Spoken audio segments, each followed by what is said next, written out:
Hello and welcome to the first of the card reveals for the new Omen of the 10 expansion. It's got quite exciting with quite a few cards released. I wanted to make one a little sooner, but I was waiting for today's cards to be released because I knew there'd be quite a nice batch with this Blood Legionnaire, as you can see here, and a few more cards, which is always nice. So the first card we have, of course, is the Omen of Lust, 3-drop 1/3 Blood Legendary here. It's quite nice looking, and the effect is pretty reasonable with a fanfare. If your leader has taken damage during your turn at least 7 times in this match, gain +1/+1 and storm and destroy an enemy follower. So the fanfare is quite nice in a late game deck. I don't know how I'd feel about it in more early game decks, as that's quite awkward, and the 3/1 stat line makes that a little awkward. But the other effect is at the start of your opponent's turn, if your leader took damage during your previous turn, gain +1/+1. So this could work quite well in a Dark Feast blood deck, but everything else I feel like it might be a bit awkward to use in.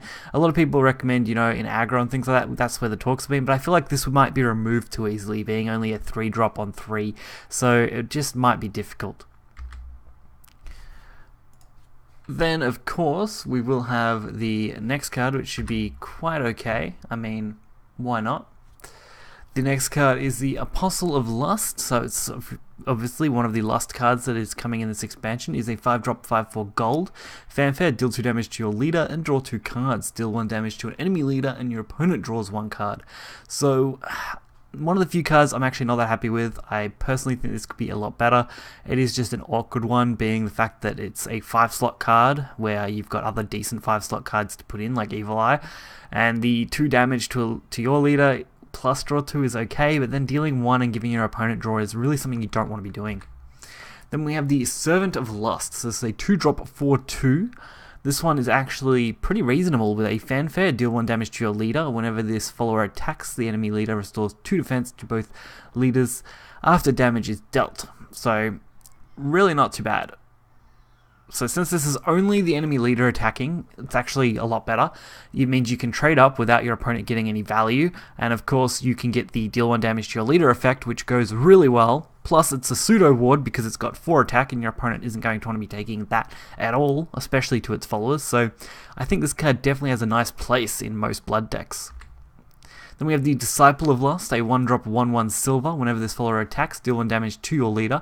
Last word, deal 1 damage to the enemy leader. So this one is actually quite alright as well. I think it fits with the Dark Feast bat, which I think is what Lust is really doing. It goes really nicely in that deck build, and I think that's really going to take off a bit in the next expansion.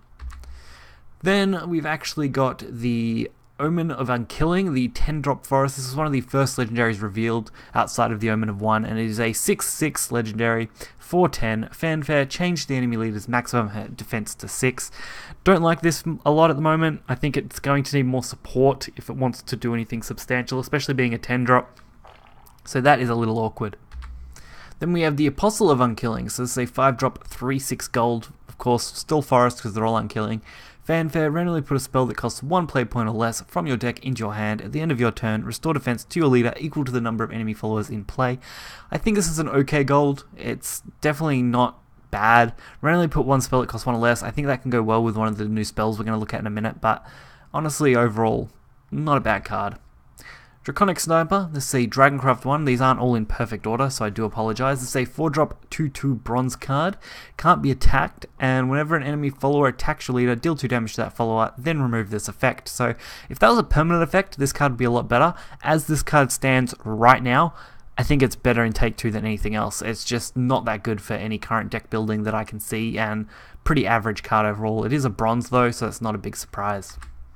Then we have the Omen of One. This was one of the first cards revealed. This is a neutral card, of course, which was to be expected. It is basically the cover card for the set. Fanfare, if there are no duplicate cards in your deck, excluding this card, give your leader the following effect at the end of your turn. If only 1 allied follower is in play, give +2/+2 to a random allied follower, deal 2 damage to a random enemy follower, deal 2 damage to the enemy leader. This effect is not stackable and lasts for the rest of the match. Don't like this card a lot, honestly. It's not bad per se, it's just not good, and we'd need a lot more support for this card to really take off.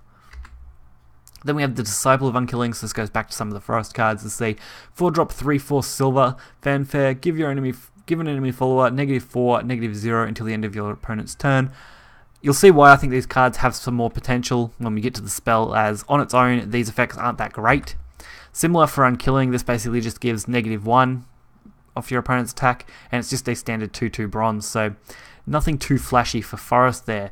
But we do have Reo, Omen of Truth, a 7-drop 7/7, the Rune Legendary. Fanfare, spell boost all cards in your deck 9 times. So the big thing about this is it's super clunky. It's a 7-drop 7/7 do nothing with a spell boost of 9 to your deck, which is okay. The only deck I can actually think of this being really viable is going to be Daria, because you can set up a 0-cost Daria, turn 7 you drop this, then you drop Daria, you flood the board with other spells or followers that already can be dropped right to 0, because this will already drop a lot of cards super low and could give you some viability. So this is definitely not a bad card, it's just really clunky. I think if we got better support, this would have a good chance. And the Apostle of Truth, this is actually, I think, the alright spell boosting card. This is actually going to be quite an interesting one. It is a 2-drop 2/2 gold. Discard a card with spell boost from your hand, then put a random card with the spell boost that originally costs more than the discarded card from your deck into your hand, and spell boost it X times. X equals the number of times the discarded card had been spell boost. So this card is quite nice. You could combo it with quite a few different cards to pull Chimeras and get them boosted in the early game. You could use it to combo with Daria cards as well and pull those. So it's definitely got a lot. It's going to be a nice tutor card, and I think if you build your deck right, this card would have a lot of value to it. Then we have the Servant of Truth, a 7-drop 3/5. It does have Accelerate 2, deal 2 damage to an enemy follower, and its fanfare is deal 4 to an enemy follower. So a pretty generic bronze card, but I think the Accelerate is what makes this card pretty good. Accelerates are always treated as spells, which means it can take up a 2-drop spell slot quite nicely, and you can usually combo a lot of cards with these Excel effects compared to Enhance, because you can actually play the Excels reasonably cheap. Then we have the Disciple of Truth, a 3-drop 3/3 silver, so quite a nice stat line. Accelerate 1, restore 1 defense to your leader. Fanfare, restore 1 defense to your leader. So you can actually use this as just a 1-drop spell, which I really like. Giving more 1-drop spells to Rune is always good, and it gets equal amount of value from just being a follower, so you're really not losing anything playing this as a 3-drop, which is always nice, excluding, of course, losing the possible spell boost, but that's a fair trade-off in this case. Then we have a Swordcraft Spell. This is a token. This goes with the card we're going to look at in a sec. Frostwing Spear, 2-drop, silver. Give an unevolved allied follower the ability to evolve for 0 evolution points. So there was speculation when this card was first announced that people were going to basically be able to Luminous Mage, so give a follower effect that allows them to evolve other followers. But it's actually more the case that you can give a follower the effect to just evo for free. So you can play this onto a follower, then evo it, basically. That's pretty much as straightforward as it gets for this card. And this is the card that gives you it. It's a 4-drop 3/3 silver. It is an officer, which is always good. Fanfare, choose, put either a Flarewing Spear or a Frostwing Spear into your hand. And the Flarewing Spear is here. We'll go back and take a look at this shadow card in a sec. It's a 4-drop spell. Deal 3 damage, to an enemy follower, then deal 3 damage to the enemy leader. Quite a nice spell. Does a good job when you look at its stat line, so I definitely see that working. We also have a Shadow follower here. These ones are the ones that don't really fit into the Omen archetypes. These are more just extra cards that are being added. So it's a 4-drop 2/2 bronze, last word reanimate 2, evolve, summon 3 ghosts, last word reanimate 2. So keeping the reanimate 2 is actually quite decent. I think this is going to be an okay card. The summon ghosts could work out pretty reasonably, and for a bronze card I think it's at least above average for a bronze card. Then we have the Rune spell, which is Truth's Adjudication. It does look like each class is getting 4 followers for the omens, so 1 of each rarity, and then 1 spell for the omens, along with, of course, the extra bonus card by look of it. I think that's how they're structuring it, but it's a 6-drop spell. Summon a Guardian Golem, give it X plus X plus X, deal Y damage to the enemy leader, and restore Z defense to your leader. X, Y, and Z equal the number of times this card has been spell boosted, split randomly among the 3. So say you spell boosted this card 10 times. Say 3 went to X, 3 went to Y, and 4 went to Z. That could be a possible outcome. So it would split up the spell boost in any old fashion, adding it to the following effects up the top. So it's a very easy thing to actually work out how this works, and pretty nice card. Generically, it is a 6 play point Guardian Golem, which isn't great, but once you add those other effects, I think it's got at least some decent potential. Then we have Mark of Unkilling. This is actually quite a nice forest card. It is a 0-drop spell, which is absolutely awesome to see. Banish an enemy follower with 0 attack or less, draw a card. Enhanced 6, banish an enemy follower instead. So the Enhanced 6 is just generic banishment. That's pretty average with no draw effect. It's quite bad. But banish an enemy follower with 0 attack or less. That's where this card can come in handy with the other unkilling cards. If you built a whole unkilling deck, this could work. It's definitely got some chance at working. It'll be interesting to see if any of the other cards support this and if we can take advantage of it.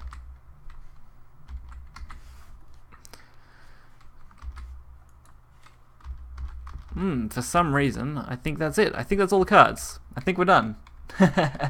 Yeah, so these are all the official cards so far that have been revealed on the Shadowverse Twitter.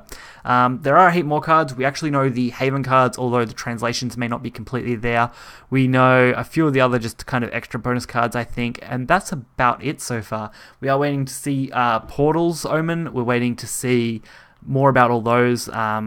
I'll really be excited to see and get into those ones a bit. I think they could be quite interesting. We were also waiting to see, of course, the Omen of 10, and I know there was a card announced by Tempo Storm's Prepcoin that, of course, we'll have to look into as well in a future video. But so far, these are all the officially announced ones with nice card design stuff, so why not take a look at them? Hope you guys enjoyed it. If you did, hit the like button and subscribe for more content. We will have more of these coming out when we get the next 10 or so cards, and I hope you guys did enjoy it. So please do hit the like button, subscribe for more content. It really helps out. Until next time, see ya.